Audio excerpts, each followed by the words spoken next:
Fala galera que me acompanha aqui no YouTube, e aí, como é que vocês estão? Tudo bem? Tudo certo? Beleza? Bom, no vídeo anterior eu falei aí sobre o empate do Pelotas em 1-1 diante do Aimoré. Chegou a hora da gente falar da vitória do Brasil, 1-0 diante do Novo Hamburgo. Mas antes, não esqueça de descer aquele like, deixar aquele likezão aí, dar aquele joinha. Comente também, é muito importante, pode deixar aí perguntas, né? Aqui no canal sobre assuntos que a gente vai buscar essas informações. Claro, inscreva-se, ative as notificações aí clicando no sininho para você não perder nenhum conteúdo aqui do canal que amplia as coisas do futebol de Pelotas. Bueno, meus amigos, bom, vamos falar aí a respeito da vitória do Brasil, 1-0 diante do Novo Hamburgo. Jogo econômico, mas importância, né? 3 pontos na tabela, 7 pontos agora tem o Brasil, se distancia lá da parte de baixo da tabela de classificação, lá da zona da confusão, né? E agora dá uma respirada, tem jogo importante nesta quarta-feira pela Copa do Brasil diante da equipe do Manaus, um jogo que pode ser histórico, né, para o Brasil avançar uma terceira fase de Copa do Brasil. Mas vamos falar do Campeonato Gaúcho, né, que é o assunto do momento. A gente pôde ver aí o Brasil ainda com um pouco de dificuldade. A questão física é uma questão que tem preocupado o Brasil, né? Foram 2 semanas de intertemporada e os jogadores, na metade ali do segundo tempo, os caras já estavam esgotados, né?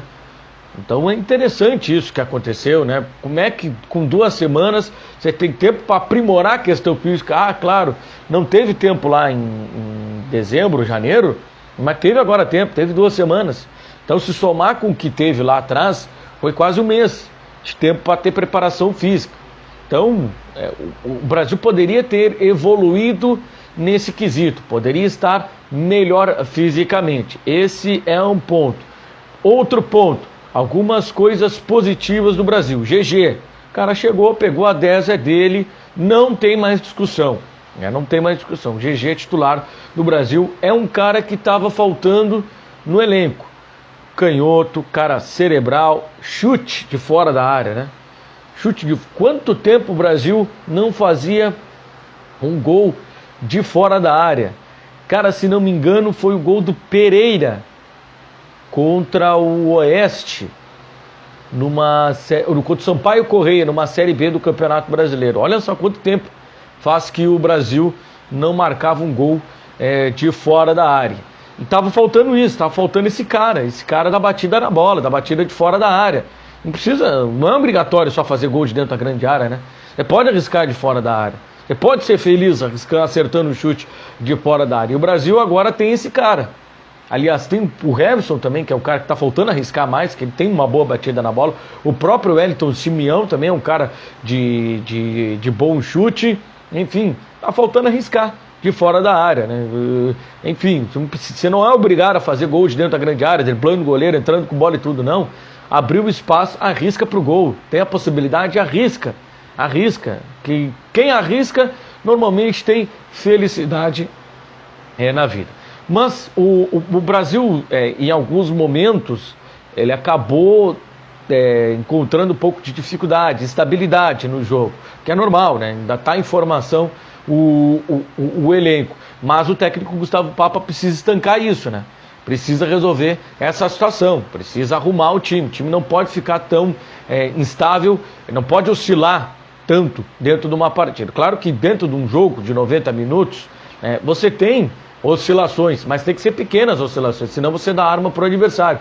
E a gente viu que, em nomes, o time do Novo Hamburgo é um time bastante interessante. Ainda não tem jogo, ainda não tem encaixe de jogo, mas é um time que em alguns momentos da partida ofereceu perigos à defesa do Brasil. Algumas jogadas acabaram entrando da equipe do Novo Hamburgo. Então precisa arrumar essa questão defensiva. Já vi muita gente reclamando dos laterais, tanto do Bruno Santos como também do Ednei. O Ednei é um jogador que ainda está retomando a confiança, né? Ele foi muito mal no jogo lá contra o Caxias e como não tinha outro lateral para colocar, ele acabou continuando, foi bem contra o São José, foi bem, vamos dizer assim, né? Ele foi estável, né? Não tem estabilidade na atuação do Ednei. No jogo contra o Novo Hamburgo ele também acabou sendo discreto, né? Não comprometendo e também não sendo nenhuma exceção, mas enfim, é um time do Brasil que tem algumas valências nesse time, como por exemplo, né, o Wesley Pacheco, né, que a gente tinha muita dúvida em relação ao que o Wesley Pacheco poderia apresentar. Dentro da sua característica, centroavante, fazer parede, acionar os jogadores, participar da bola aérea, ele tem conseguido fazer, né? Ele tem sido um acréscimo que o Eliel Cruz até agora não foi. Então ele tem sido esse acréscimo. O Poveda, para mim, desse meio, ao lado do GG, é o jogador de mais qualidade. E ele tem mostrado isso, né? Ele tem qualidade na batida da bola, ele sabe definir um lance, ele sabe passar. Não é à toa que o cara jogou no Guarani, surgiu na base do Guarani, que é uma das bases mais fortes do futebol brasileiro, passou pelo Atlético Paranaense. O cara que joga no Atlético Paranaense não é qualquer Zé Ninguém, cara. O cara que joga no Atlético Paranaense, lá os caras são muito criteriosos. Então, se o Gabriel Poveda passou lá pelo Atlético Paranaense é porque ele tem qualidade. Se não ficou, aí já é outra exigência, né? O Atlético Paranaense tem disputado Libertadores, competições, títulos, então aí a exigência já é um pouquinho maior. Mas ele é um jogador de extrema qualidade. E aos poucos o setor ofensivo do Brasil, agora com o acréscimo do GG, vai crescendo. Tem agora o Jarro, né? O Jarro entrou, foi bem o Jarro ontem, né? Foi bem, velocidade, participando do jogo. É aquilo que eu até conversei com os companheiros, né? O Jarro, a gente não vai se decepcionar com o Jarro, porque a gente já conhece o Jarro. A gente pode se surpreender com o Jarro. De repente o Jarro voltou melhor dessa saída, dessa passagem pelo Atlético Goianiense e dessa passagem pelo CSA. Pode ter evoluído, porque trabalhou com bons técnicos nessas duas equipes, trabalhou com o Barroca, que é um excelente técnico no Atlético Goianiense, com o Maurício Barbieri agora no CSA, acabou não sendo aproveitado pelo Eduardo Batista, mas enfim, a evolução no futebol do Jarro que a gente vai ver daqui por diante. Mas enfim, a evolução no Brasil, esse meio-campo está ganhando corpo, o Heverson de primeiro volante tem uma saída qualificada, a bola sai redonda do pé dele, o Wellington Simeão está adquirindo conjunto com a equipe, então só está faltando resolver essa questão aí da lateral, né? O Maicon que chegou, não teve essa lesão, né? Então a gente não pôde ver muito do Maicon, então o Ednei teve que jogar.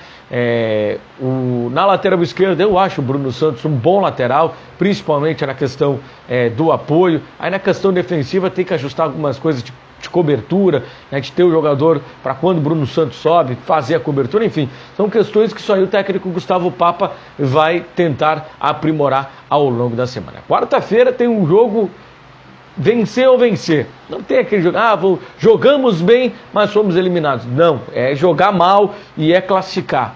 1,5 milhão de dinheiro, din-din na conta. Então não dá para desperdiçar. Tem que vencer a equipe do Manaus e conquistar aí uma vaga importante. Manaus já foi campeão do primeiro turno lá do Campeonato Amazonense, eliminou o Curitiba, já havia eliminado o Caxias na Série D do Campeonato Brasileiro. É um time perigoso, é um time que joga junto há muito tempo, tem um técnico que tem aí uma baita de uma invencibilidade, mas claro, jogando dentro do Bento Freitas, torcedor rubro-negro tem que fazer caldeirão. Torcedor rubro-negro, pare de ficar nas redes sociais reclamando disso, reclamando daquilo. É hora de você ajudar o clube. Esse é o jogo do ano para o Brasil. Imagina só o Brasil chegar a uma terceira fase de Copa no Brasil.